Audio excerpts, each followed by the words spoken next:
We're just approaching the second anniversary of the Russia-Ukraine war. Things are happening in Russia that are making news here, and the European Parliament elections are coming up as well.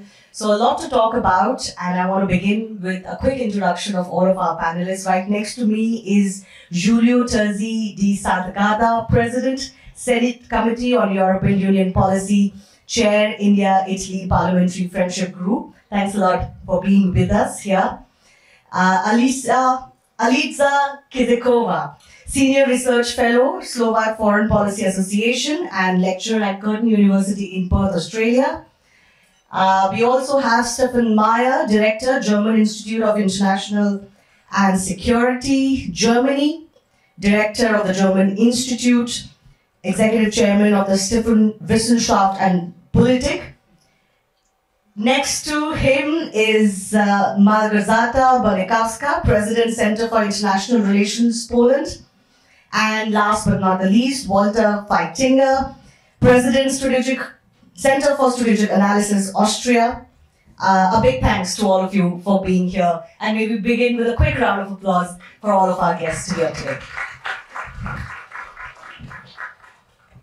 Giulio, I want to begin with you. We are wanting to look into what will shape the EU and EU policies, politics in times to come. I want to begin by, just wanting to understand from you how well the EU is doing.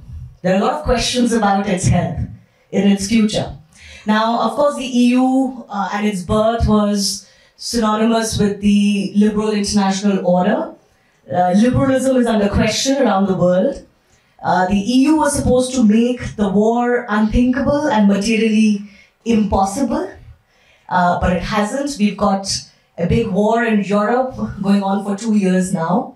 So let me begin by asking you, has the EU failed in one of its prime objectives of avoiding war? Thank you very much. Very intriguing question. And the couple of things that I'd like to say. First of all, great appreciation for being invited. This Raisina Dialogue, very, very impressive, and find so many friends, also well-known personalities, and an Italian delegation of friends who is here. And first of all, what is the turn of politics? From the Italian perspective, my perspective as member of the party which is led by Prime Minister Giorgia Meloni. A consideration that I have to say on the general turn of politics in Europe, but starting from my country, there is no doubt that when the coalition in Italy took power and Meloni went to Palazzo Chigi, there was a sort of a hymning of the leftist wing of parliament political forces, not only in Italy but in Europe, on the danger of an Europe moving towards the center-right or the right wing. Sort of a prediction, Cassandras were screaming to possible disaster of Europe, turning towards the conservative political thought. And what has been happening over the last year and a half, it has been exactly the contrary, the opposite, in terms of macroeconomic trends, capacity of Europe to react, and here is the second point that you were raising, to react to a horrible situation of the Russian aggression and disaster, now to a Middle Eastern, not only turmoil, but drama, the genocidal attack against Israel, and what is happening in Palestine, and the humanitarian problems. And Europe is there. Europe shows that has not been weakened, but the determination of Europeans and European governments in order to react to this. Take, for example, the last test case, which has been the European Council, also the reaction of the major international newspaper. Let's take CNN, New York Times, The Economist, Le Monde, over the last couple of months. I don't believe that governments must be led for how they could be important, and opinion makers could be immediately led by the reaction on the press. Although there are cases where governments have started peace negotiation, very important peace negotiation, and we know what we are talking about in the Middle East. But nevertheless, the reaction in general media, at least vis-à-vis the situation in Europe, and the fact that even a switch towards center-left, center-right or right, was generating a consensus, and that the position of Italy was to regain the center point, to a central point in Europe and in European integration. That now is much more evident, that there is a positive assessment on where we are going and where my country, where the leadership in my country. And so, and the same reasonment is for the European institution. Charles Michel, Roberta Metsola, Ursula von der Leyen, Chancellor Scholz, Macron, and the other major leaders have found a way of reacting to the crisis and to go forward. Now, what is going to happen with the next election of the European Parliament? Predictions, but it's difficult to make predictions. But the common sense is that there will be a reinforcement of the conservative movements in the European Parliament, conservative in the sense of ECR, but of course not only ECR, and we may even come to consider part of the socialist world in a conservative fashion, as far as the integration process in the European Union is concerned. Just taking off from what Giulio said, Dr. Bonikowska, I want to come to you. There is also a sense that European liberals and particularly neoliberals that have dominated EU politics, they unnecessarily demonize some of the legitimate governments and leaders on the opposite side. You've got, of course, Meloni, you've got Viktor Orban's government in Hungary, and things like that. Do you think that has kind of created a dissonance in Europe which is hurting its overall integration? Well, good morning. First of all, thank you very much for putting us in this panel. I don't know how much the Indian audience is really interested in European affairs. We discuss Europe all the time. We are too Eurocentric, I think, in our own continent. But I'm happy also that in this panel there are people from Poland, Slovakia, but also, you know, Italy, Germany, Austria. So it's really a good mix. We miss North, maybe a little bit, of Europe. Europe is a complex continent, and I think we are facing a lot of issues, but the recent development, I think, made us, and I would agree with my predecessor, made us in a way stronger. So I wouldn't concentrate so much on the divisions, which are there. You know, it's like in India, you have 29 states, you have so many parties, you have political debate. Yes, we also have that. But in the long run, going through all these crisis circumstances, slowly makes Europe cooperate better and deeper. You know, that's the paradox of the war as well.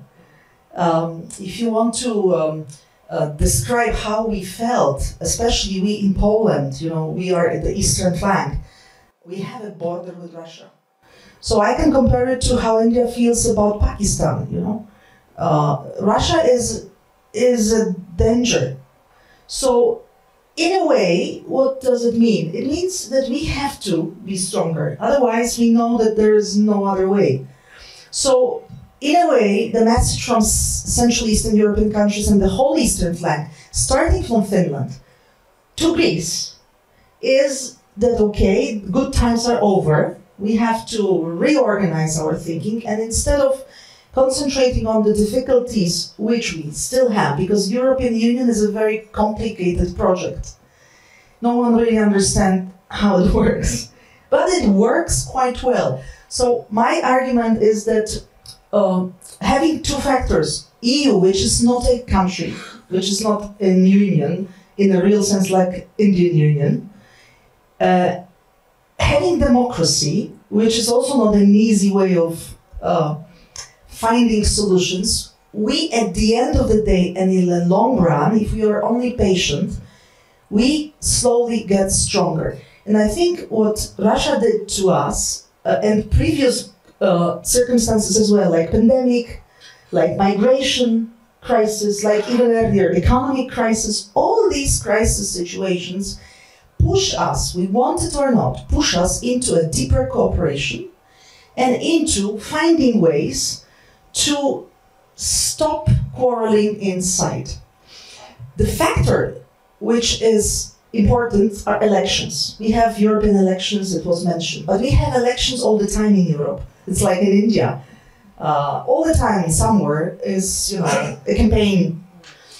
So we have to only be conscious that in current circumstances we are much more exposed for disinformation and disintegration narratives, which are filled into our debates, because we are open societies. With open societies it's always more difficult, because we talk.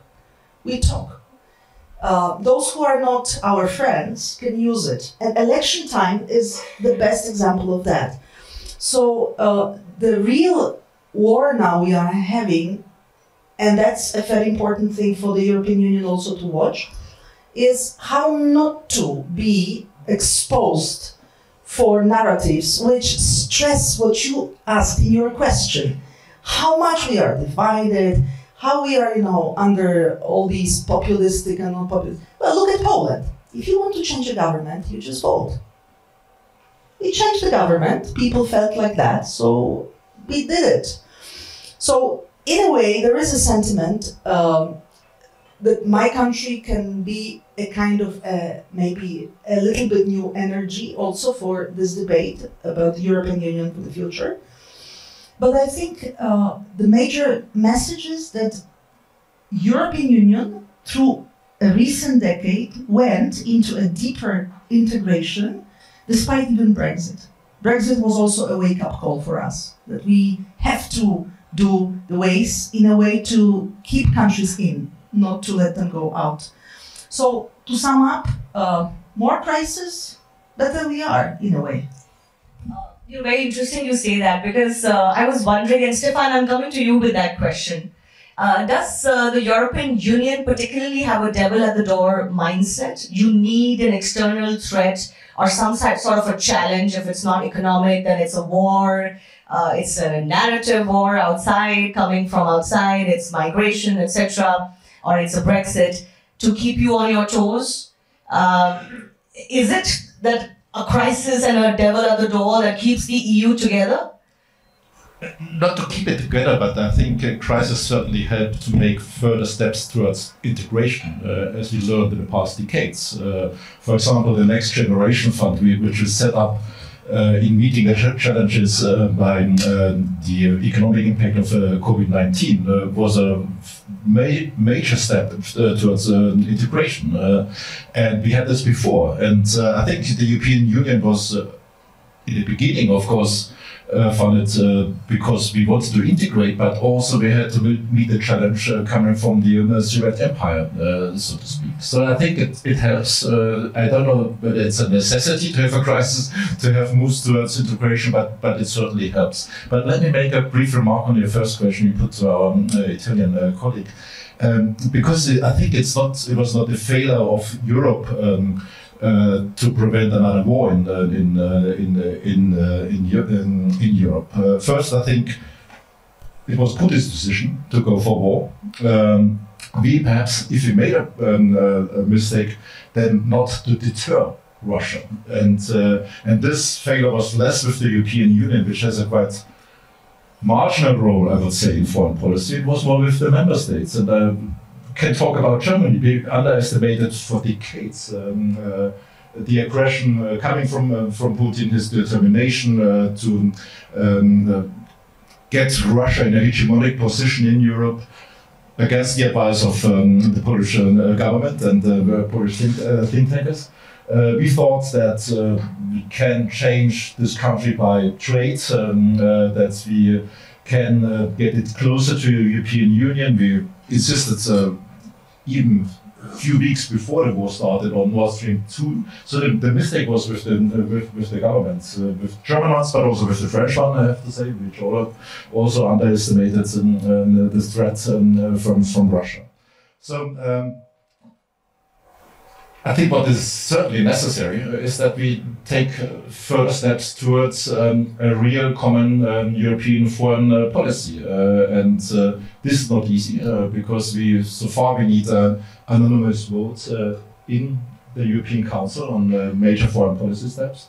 And without the introduction of what we call in Europe qualified majority voting, that means that you need a certain critical mass of governments supporting a decision. It's very difficult really to have a determined, decisive European decision-making process on foreign policy. Alisha, I want to come back to you on one thing that we do often discuss in India, which is, of course, the politics in Europe you could call it questioning of the neoliberalism plus rise of nationalism in member states and the so-called rise of the populist right-wing narrative. I do want to ask you, do you think that there is unnecessary demonization of some of these movements and legitimate governments? And is there also a structural shift in which voters are thinking today in Europe that, how should I say, the European elite is failing to recognize? Even younger voters that tend to be more progressive, quote unquote, are voting a different way. Are the European elite failing to recognize that of why the public is going the way it is? Thank you for that question, and thanks to the organizers for including me in the program again and speak on such an important topic. I have an experience working in a parliament, so I have dealt with political parties quite closely for almost 3 years as advisor, and I recognized at that time that populism is ever present throughout many political parties. It's not to selected few. When people want to be re-elected, they deliver promises, and then you gradually see over the electoral cycles how they fail to deliver. And people then feel like they're being, misled, and then they start to vote for someone last minute who will overpromise, and it's a cycle. I come from Slovakia, and obviously that's been in the media a lot. And when I watch the media, it's so bogged down to specifics of the election results. But when you deal with the society and people there, you realize there is such a remarkable divide of very pro-liberal and pro-democratic forces and supportive of a lot of activities in EU. Some representatives are here. I want to give them credit for all their hard work doing in that regard. But then there is also a group of people, young, old generations, who are very inward-looking and nationalistic. And I deal with them as well. And so I'm always curious to see why they come up with some decisions in their elections and why they support more populists. I hear a lot of the foreign policy questions about like why isn't Slovakia supporting Russia, and even somebody on the panel asked me why Slovaks are so pro-Russian. And if you go and speak to some people, they actually bring up the domestic issues more than even foreign policy. They put it on the back burner and they want to know what will happen with me tomorrow. So with the COVID exhaustion and whatnot, and Slovaks were quite tested with the previous government, also with some testing and whatnot, people get really annoyed when they are not being taken care of. And I think in general, elites from Brussels and from governments stop balancing the domestic politics with the foreign. They are so sometimes focused on the foreign policy that they lose the voters, they lose the people actually who elect them, and then they're surprised when they go for something out of box. I know people who elect every year somebody completely different just because they're testing it. So they cast a vote whoever suits them. There is no greater plan, And another thing is the young people, as you mentioned. We have a very capable young people from our region in Central Europe, and many are disillusioned and work overseas. I worked in Australia for many years, or I worked in Prague, because in Slovakia I never had the opportunity first of all, as a female, to get into the political spectrum in an equal way. And I still see it when we organize events. It's a very male-dominated sphere, I'll say it quite openly. And so I work in spaces where I am given the opportunities. You know, we can talk about equal representation, but it's not really happening. So, and if you are a female politician, you have to be certain kind to actually survive that space. It's not okay to be more assertive, because then you are hysterical or aggressive. So until we recognize and have these open conversations without being marginalized, young people, older people, women and whatnot, we will not get a better representation. And we will see people, I think, getting bogged down to internal fighting. What I'm seeing now, the elites are resentful, they have vendettas, and they again forget what the voters want. And in the next elections, I think there is hopefully hope even for Slovakia to have re-election of, again, people who will be more cooperative. Because my final point is, it's not so much how much you focus on your domestic, but don't be the force that blocks the wider European initiatives. If you don't want to help in certain way, that's okay, but don't block assistance and mechanisms. And that's something that we need to keep in mind in the wider EU space, that we will have differences and we will work with more, like you said, pro-right parties, but they should not block initiatives, even like in assistance with Ukraine. We need to help because they are over there struggling, and we are not willing to and don't want to really directly be there fighting for them, because that escalation would be probably World War III. So we really need to make sure our governments, whatever they are, whatever spectrum they are, they don't block the EU-wide initiatives. I would like to delve into the economic aspect facing European Union in just a bit, but Walter, I want to continue on this theme about nationalistic, conservative surge in Europe. There is a speculation it could hit the EU Parliament as well in the next elections.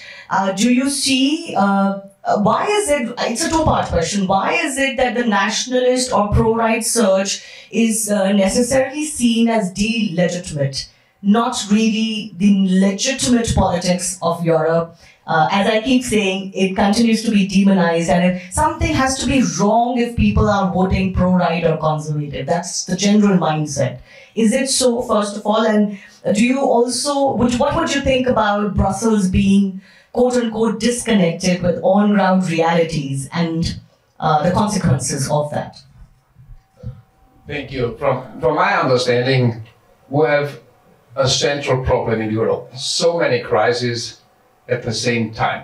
And that is what the population is not able to accept to a certain extent, and they are searching for simple solutions. And that is the time for populists.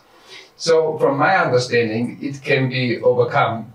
That is not the challenge. The challenge is to have the right messages and to give the people the feeling that the politics is able to handle it. Because what is happening in Europe now? We are undergoing a crash course in geostrategy. Because we ignored for 30 years what is happening around us, what is happening in the world. And we believed in Francis Fukuyama. The end of history has come, and there is only democracy because the autocratic systems are failed. And now we have to recognize it is not the case. Our system, our democratic system is under pressure, and that is really a challenge for many people. But from my understanding, it is also an opportunity. Because if we are able to tell the people what is really going on, what is and could be the role of Europe, and by saying Europe I mean mainly EU, because Europe and EU is not really the same when you look at the map. And if it is possible to do so, the populists will come, I would say, to a certain edge, and they are diminished. At the time being, we really undergoing this certain situation. And what is the worst case? Having a Trumpism, having many smaller Trumps in Europe winning the elections. What would be the outcome? What would be the problem? Every single state would recognize that it is a zero game, zero-sum game. So EU is stronger when working together. And then every state, and it's nationalist and it's populist, will win. And the state is only a single state living on EU. EU would not live any longer. But I do not underestimate the people in the single states. From my feeling and from many talks, not only in Austria and in other countries, people have a feeling what is ongoing. They say, okay, the populists, they have single messages and they have simple solutions. But finally, I have the feeling it will not work. And I would believe in elections, I would believe in solid messages and in solid solutions. So Trumpism on a national state level in Europe, I think, is not a solution, and I do not see it that way to develop. The other big issue, the vexing issue that has been bothering Europe and the individual states is migration. Dr. Banatowska, I want to come to you on that. Why can't the EU settle on migration and open borders? What is the problem here? And again, is it a problem that it has failed to recognize that there's nothing wrong in certain countries wanting to prioritize their citizens over immigrants? Thanks a lot for this question. I just want to add to what my colleagues said. I wouldn't really put so much pressure, like in your questions, on all these issues concerning Europe, because there are some issues which concern all of us.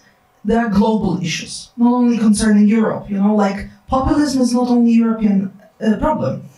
So this is something which comes with 21st century, very much with social media, very much with open public debate. You know, it's like AI. So yes, Europe in a way is more exposed to that because we are democracies. That's I stress. So we have to consume this change in a very smart way, not to collapse under our own principles. Like if you are an authoritarian state or totalitarian state, there's no problem because you don't have a public debate.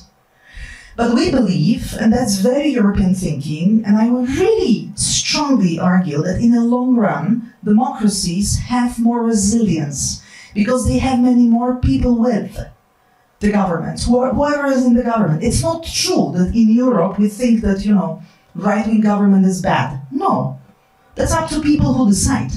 What we think is something is wrong with our political systems where simple messages, like populistic messages, go through, because there's no simple answer to very complex problems.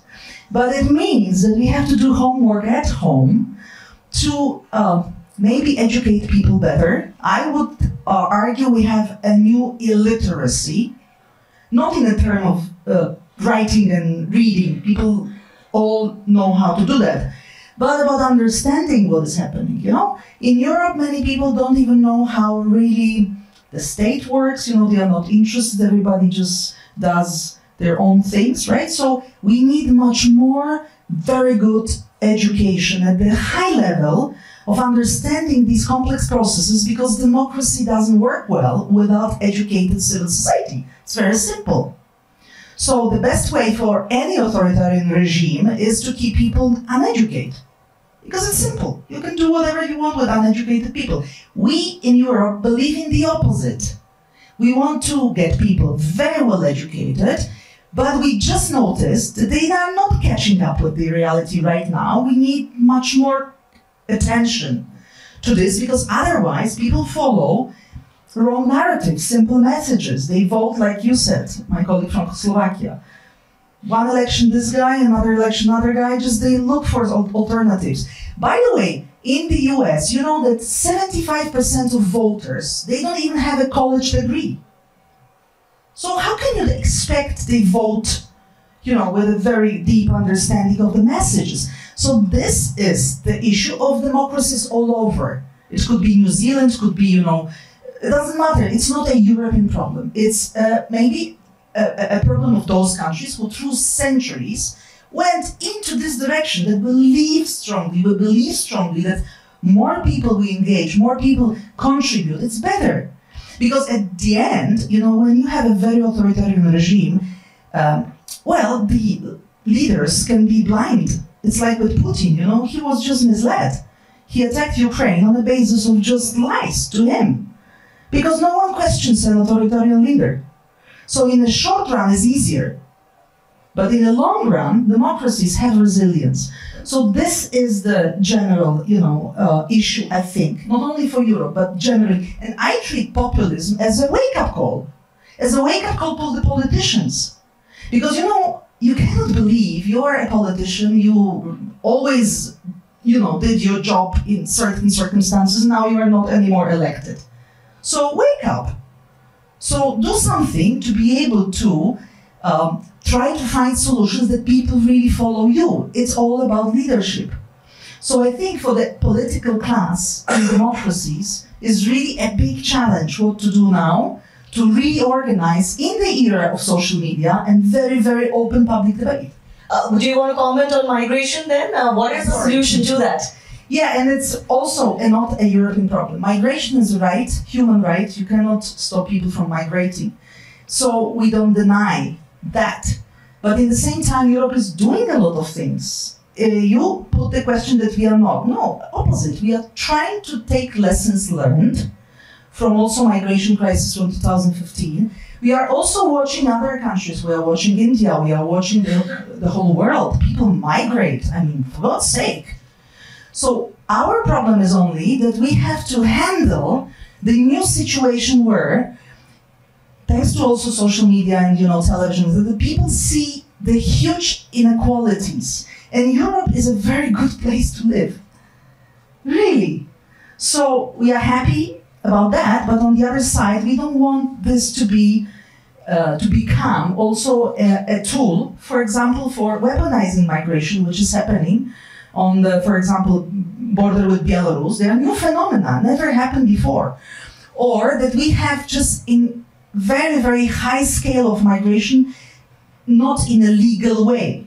So we took lessons learned. It's a very big issue for Europe, also because people vote by walking, and they walk to Europe. They want to be with us.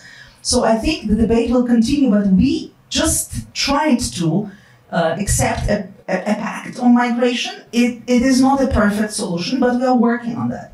I think all of our other panelists also want to very quickly touch on migration. Stefan, why don't you go? Migration poses very different challenges to the individual member states. We have those countries where migrants arrive first, like Greece, Italy, Spain. We have a specific challenge with that. Other countries where they usually end up in Scandinavian countries and in Germany. Also, I think the populations are not the same way prepared for that.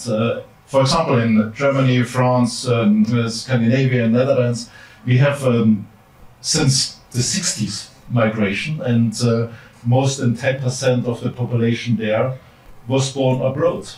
This is rather different from Central Eastern European states, where you have a more coherent and cohesive population. And for them, migration is a new development they have to deal with. So we have different challenges, and that's the reason why it's so difficult to agree on that. Julio, you wanted to comment on the migration issue? Very, very quickly. I think migration is a typical case, but there is another one, not less relevant, energy. But migration isn't an intractable problem for lack of solidarity among the countries of first arrival and the other countries which are the final destination. And there has been for years a big discussion about the reform of the pact on admission and the general pact overseeing migration and of asylum, the pact of asylum. And finally, the pact of asylum was renegotiated and was signed by all European member states. Migration cuts is a difficult topic which cuts across the board of the political spectrum. There are, of course, accusation and question big issues which are raised between right and left and center in every European national parliament, I believe, and also at the European Parliament. But when we look at the results that have been obtained over the last year, the first result is that finally solidarity has emerged among member states, all member states, which both the South Mediterranean and the other part of Europe. Solidarity also vis-à-vis countries which have accepted very generously a huge inflow of immigrants from Ukraine. There's a huge tragedy from the war. But since migration was weaponized also by Russians with the help of Belarus and somehow perhaps by the Chinese. It was a weaponized item that was really worsening the situation in Europe. The reaction to that emergency was really an example of how a new concept of migration policies has emerged and has been consolidating within Europe in different countries. I would like just to mention two national legislation which have taken place in Germany and in France.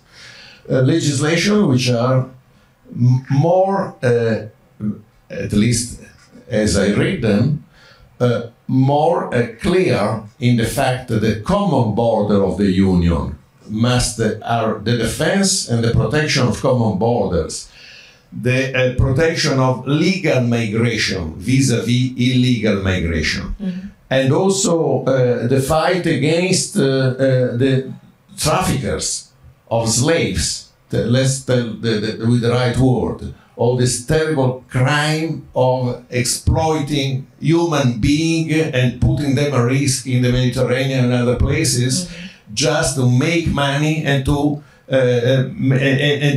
develop human being trafficking. So these are concepts which are in now at the national level, which are not only accepted, but they are put forward and they are pursued. Okay. So that there are communities which are very, very important. The other example, very simply, the energy issue, the energy crisis derived by the Russian aggression.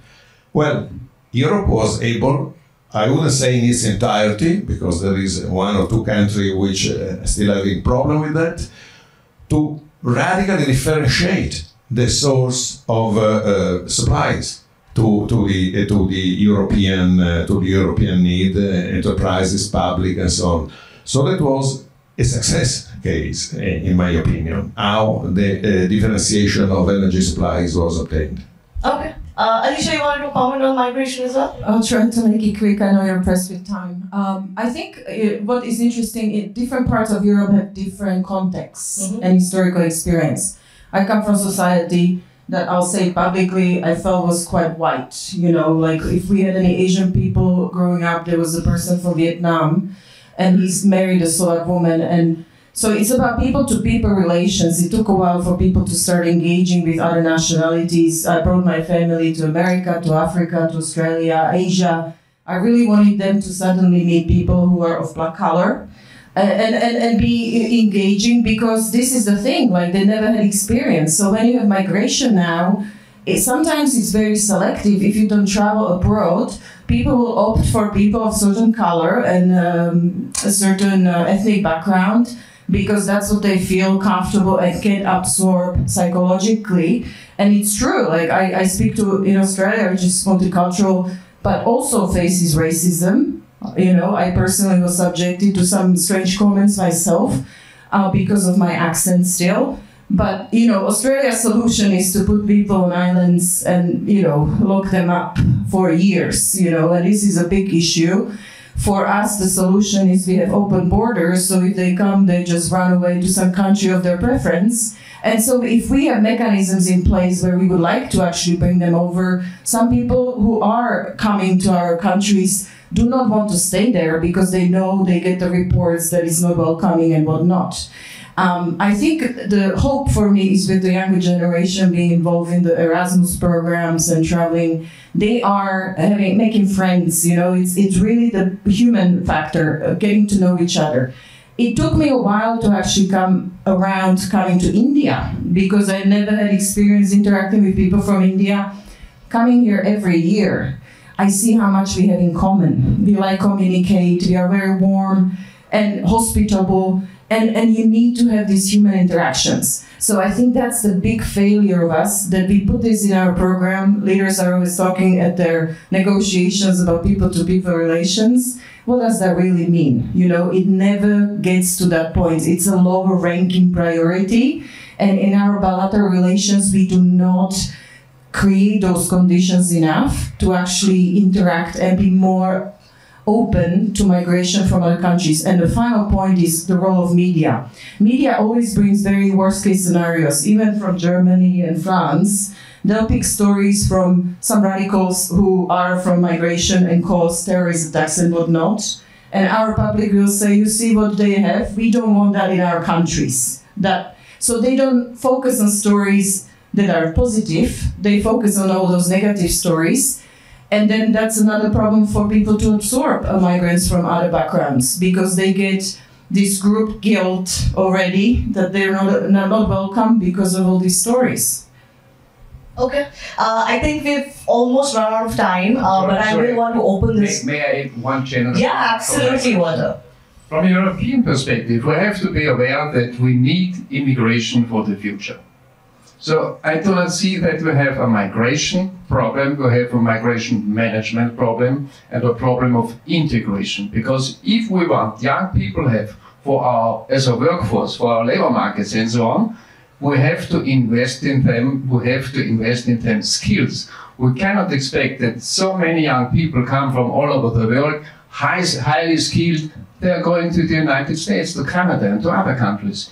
Europe has to have an added value for them, and we have to invest in all of them. So I dislike to talk always about migration crisis. I see it as a challenge, and I see it as an opportunity to prevail our welfare system in Europe.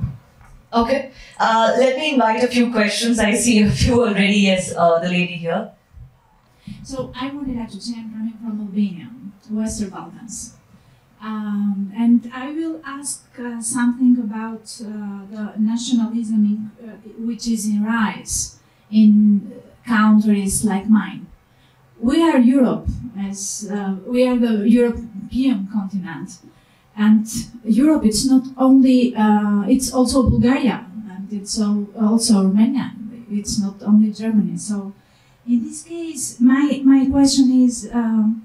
We are seeing, for example, now in the middle of Europe, the Serbian, let's say, nationalism, and how they are using this for votes and for the economy of votes in small countries and with big problems like ours.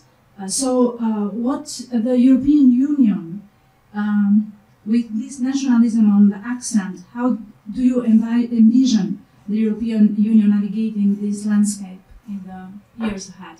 Do you have someone specific in mind for your question? Serbia, Kosovo. Walter, you want to take that?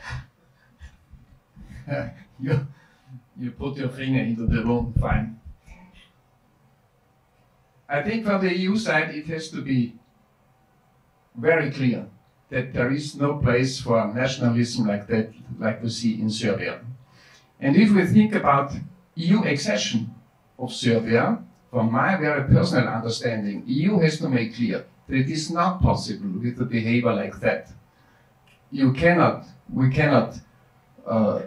talk about what can be the level of nationalism or not. We have certain values, we have clear criteria, and if it is not fulfilled, there is no way forward. So, from my understanding, EU has to be clear in this context that this kind of nationalism cannot be the future. If I can maybe just shortly comment on that, because it also could be approached to any country who joined the EU. You know that the European Union is a project under construction. It's not a final stage. We are preparing for another enlargement. And we, Poland and other Central Eastern countries, would love to have this enlargement happening. Western Balkans, Albania included, but also Ukraine and Moldova. So it's a huge challenge to both sides always, to the EU itself, but also to the country who wants to join. My understanding is that it's very difficult to compare these countries within the European Union projects because it's like a family. You know, we have members of different age. In the organization, we have countries who were integrating for many years, like 70 plus. We have countries 50 years old in the organization. We have Poland. We celebrate this year 20 years. So, but we were a teenager and we had issues with this, right? And we will have newcomers. So, you know, it's not static. It's a very dynamic process of building equilibrium between these countries who differ in many things: history, culture, administration. You know, a lot of differences within such a complex project like European Union. But I believe that in the long run, again, European Union works as a tool to stabilize and calm down these kind of approaches, you know, because we have certain tools, certain instruments to be able to work on both countries who want to join, that's one thing, enlargement, you know, negotiations and all the procedure, but also for those who are in, which we discovered with several members recently. Okay. Yes, the gentleman there at the back. Thank you. My name is Alex Titus. I'm from the U.S. I served in the Trump administration. One sort of underlying theme I've heard from many Europeans this weekend is about focus on the future.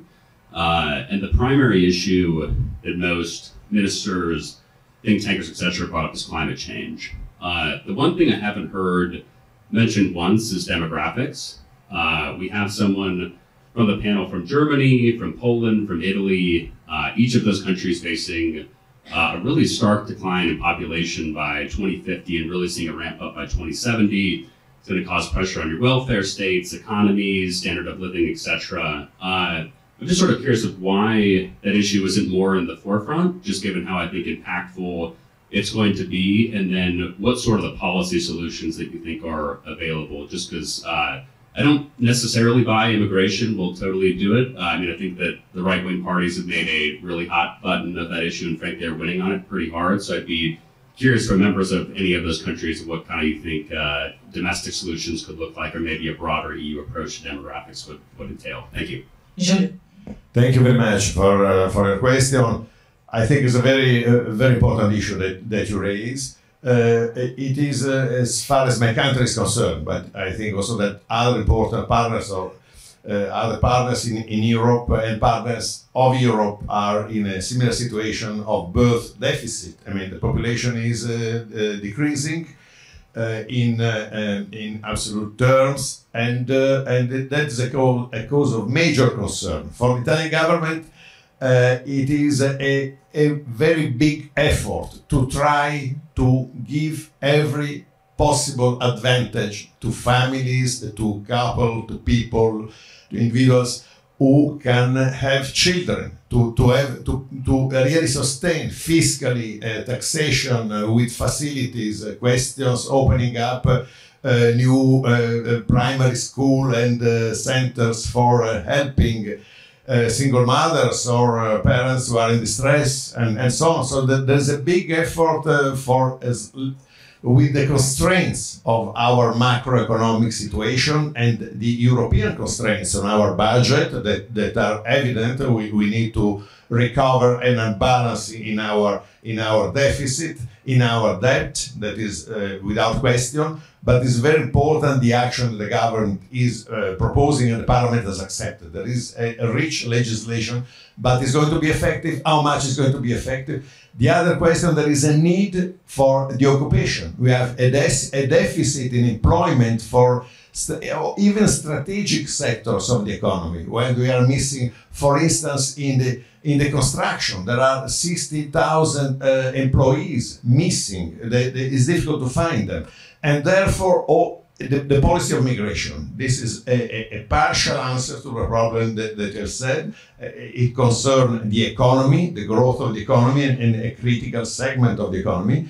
But in that case, the actual government in Italy has decided a quota of 500,000 over 3 years, new immigrants, qualified immigrants, which can come to Italy after having passed, obviously, the scrutiny of the labor visa and so on. And then there is a new policy, completely new policy towards Africa. A summit with African countries, all African countries, 25 leaders, head of state and government have come to Rome at the end of January, and together with the European institutions and the African institution, to discuss the way a new concept of development can be applied in general with African countries, especially the Horn of Africa. And the concept is called the Piano Mattei, that is to say a partnership among equals focused on education, on training,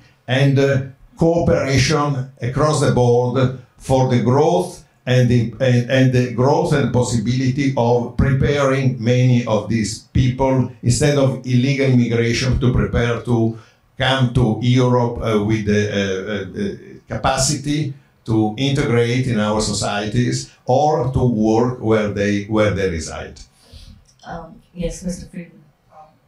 Thanks, Tom Friedman from the New York Times. I want to take up your point, Walter, and defend Frank Fukuyama. What if Frank Fukuyama was actually right? And that's the real story. What do I mean? If you look at China and Russia, from 2000 until about 2008, 10, different slightly in each country, both were actually growing economically at a very high rate. And Putin was a distributor of wealth, basically. That's how he based his legitimacy. He then hits a wall right around 2010, I would argue, because the nature of democratic capitalism and technology converged in a way that for them to grow required the radical restructuring, precisely what the EU is really good at. And both men in China and Russia decided that radical restructuring requires such a ceding of power that they didn't want to do it. So they opted instead to be distributors of dignity. They opted instead for militarized politics, basically, creating a foreign enemy and then mobilizing the society against them. So I just want to put in a good word for the end of history, because Americans will do anything for the EU except read about it, okay? But I'm a huge EU fan. I think it's one of the world's greatest inventions. And you should have the self-confidence that you were right and Fukuyama is right. You want to add something, Walter? Only one word. The final step, the change, the shift into a democratic system is missing. Okay. Can we take one more? Yes, the gentleman there. Yes, you. So isn't there an inherent error when we look everything about populism in Europe through the lens of Trumpism? So it's just that whenever we talk about nationalism and in recent times in Europe, we tend to look towards Trump and all these things. 1999, Georg Heather, Austria, Pim Fortuyn, Netherlands, and Jean-Marie Le Pen, France. So we need to go back to Europe only about these things, how things happened. Because some sort of, and what did the Social Democrats do when it came to tackling populism and all? They only panded to those voices and ultimately broadened the base of it. Okay. Okay, I think we get the gist of it, Walter. If I got the question right, why is it possible to have these changes into these parties and edges, so to speak? Yeah, because we lived for 30 years in times of highest welfare, and we ignored that war is still in the toolbox of some people. And now we have to recognize, as I said, we have a really strong awakening and undergoing a strategic crash course nowadays. And that is what has also been told to the people. And I wouldn't underestimate the thoughts of the people. If you tell them, if you explain to them what is ongoing, they will have a right decision in a democracy. I still believe in it. I have a very quick question for Stefan. I think, Stefan, you wrote a revival of global political competition between two blocs would make it more difficult to tackle pressing global challenges such as climate change, pandemics, food insecurity, and economic development. Since somebody touched on economics, demographics, etc., very quickly, do you feel it's economics more than anything else that might push a realization towards multipolarity amongst EU more than anything else? Economics. Thank you that you read my piece on this, on a paper which was called In Defense of Multipolarity, because I deeply believe that there's a great danger that we really move towards a new form of bipolarity, and I think it's very important that we reconsider this tendency. I don't see that we can easily restore this multilateral system we had in the past 30 years. So multipolarity is, from my point of view, a second best solution to us. And for Germany, especially, we further need access to markets. We have built global value chains in the past 20, 30 years. So a move towards bipolarity would really produce huge welfare costs for the European Union. So I think we need a different understanding what the world should look like. With that, I absolutely do have to wrap up. The time's been up for quite some while, and I do want to thank everybody on the panel for their views and being so cooperative. Thank you everyone for joining us here.